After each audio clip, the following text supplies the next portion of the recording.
नमस्कार, मैं डॉक्टर प्रमोद गुप्ता आज आपको परिवार में प्यार कैसे बढ़े इसके बारे में चर्चा करने जा रहा हूँ। परिवार के लोगों में सिर्फ खून का रिश्ता नहीं होता, बल्कि प्यार से बना हुआ एक बंधन होता है। इन चीजों को हमें समझना चाहिए।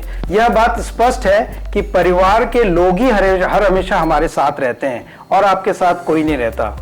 यह परिवार को अगर एक अच्छे खुशहाली माहौल पे रखना है तो उनके लिए एक तरीके होते हैं कि जैसे हम किसी भी तरह के प्रॉब्लम्स आते हैं, उस प्रॉब्लम्स के कारण को ढूंढते हैं, उस कारण को सॉल्व करते हैं और एक दूसरे को हेल्प से सॉल्व करते हैं और सॉल्व करने के बाद उसको स्ट्रीमलाइन में लाते हैं। अगर यही चीज एक अकेला व्यक्ति करता जाएगा तो परिवार के अंदर में कलह पैदा होने की संभावना बढ़ जाती है। डिस्कशन एक इंपॉर्टेंट चीज है। किसी भी कार्य को करने जा रहे हैं आप या किसी भी नए विषय पे आप अगर कोई चीज को सोच रहे हैं, मैं समझता हूँ डिस्कशन एक बहुत इंपॉर्टेंट है कि आपको उस पर चर्चा करनी चाहिए।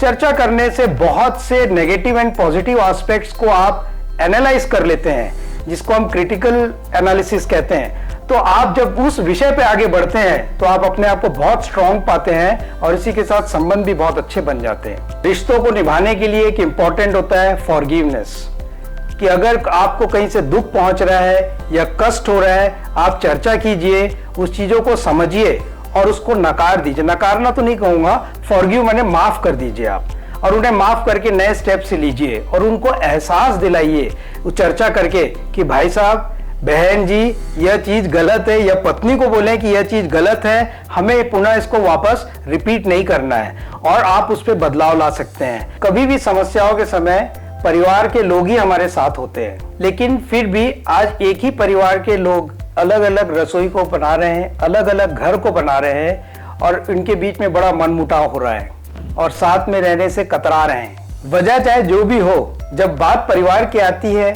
मनमुटाव की आती है, तो उनको हमें सुलझा लेना चाहिए, कारण को समझना चाहिए और उस पर चर्चा करके समस्याओं का समाधान करना चाहिए। समस्या और जीवन और समस्या दोनों साथ में ही चलती है। समस्याओं का समाधान करने के लिए सबसे इंपॉर्टेंट होता है दैट इज डिस्कशन, कि आप जितनी उस पर चर्चा करेंगे उस विषय पे, विकल्प रास्ते अपने आप खुलते चले जाते हैं। और जब परिवार के लोग साथ में बैठ के समस्याओं के समाधान के लिए चर्चा करते हैं तो समस्या अपने आप हल हो जाती हैं। यह हमें ध्यान में रखना चाहिए। इसके बाद एक इंपॉर्टेंट चीज आती है कि हमें परिवार के साथ में ज्यादा समय बिताना चाहिए, क्वालिटी टाइम देनी चाहिए। आपको एक छुट्टी रहती है या जब भी आपको समय मिलता है, परिवार के साथ आप चर्चा करते हैं, क्वालिटी टाइम स्पेंड करते हैं, उसमें बच्चों के साथ चर्चा करते हैं, परिवार के हर व्यक्ति के साथ उनकी समस्याओं को सुनते हैं, उनको प्रोत्साहित करते हैं, तो एक बॉन्डिंग और स्ट्रांग होती चली जाती है। इसलिए उनके साथ हमें क्वालिटी टाइम देना चाहिए, चाहे पार्टनर हो, चाहे ब्रदर हो, या अदर कोई आपके बच्चे हो या अदर फैमिली मेंबर्स हो, आपको प्रॉपर उसमें क्वालिटी टाइम देना चाहिए। धीरज और धैर्य से उनकी समस्याओं को और उनके अचीवमेंट्स को सुनना चाहिए। साथ में बैठ के पूरे परिवार को एक साथ बैठ करके भोजन करना चाहिए। प्रश्न ये उठता है, मुझसे पूछा जाता है कि डॉक्टर साहब, इसको क्यों इतना इंपॉर्टेंस दिया जाता है? एक इंपॉर्टेंट पॉइंट इसमें सरल है, जब हम साथ में बैठ के भोजन करते हैं, आप उस समय उनका लिहाजा, उनके बात करने के तरीके को, उनके बिहेवियर को, उनके जेस्चर को आप ऑब्जर्व कर सकते हैं और उनके मन के भाव को समझ सकते हैं। ये बहुत इंपॉर्टेंट है। इसमें एक इंपॉर्टेंट चीज और ऐड करना चाहूंगा, वो आज के समय से इंपॉर्टेंट है। बहुत से रिश्ते सोशल मीडिया, गैजेट्स और मोबाइल के कारण खराब हो रहे हैं, तो इस पे हमें अनुशासन बना के रखना है। जिस तरह माता पिता अगर कहीं मोबाइल को यूज कर रहे हैं या गैजेट्स को यूज कर रहे हैं, वही व्यवहार आप अपने पार्टनर में और बच्चों में देखेंगे।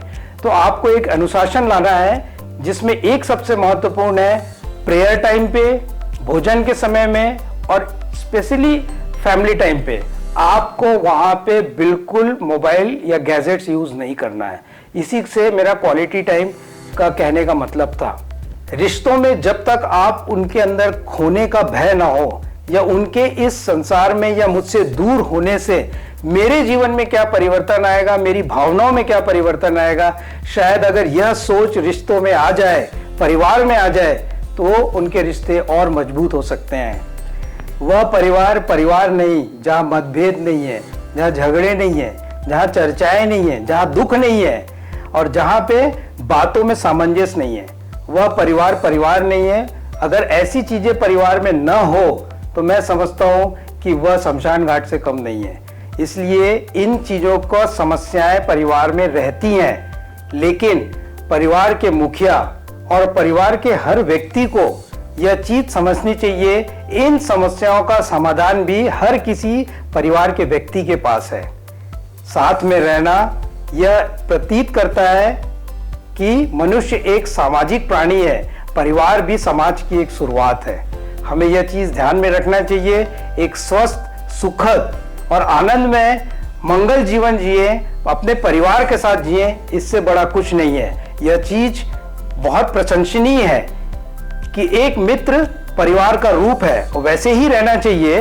अगर हम परिवार की समस्याओं का समाधान करने के लिए योग्य हैं तो शायद हमारी मित्रता में भी आपको परिवार की एक झलक नजर आएगी। सुखी रहिए, मस्त रहिए, सुरक्षित रहिए और परिवार का खुल के आनंद लीजिए। अच्छे से छुट्टी मनाइए, क्वालिटी टाइम दीजिए। नमस्कार।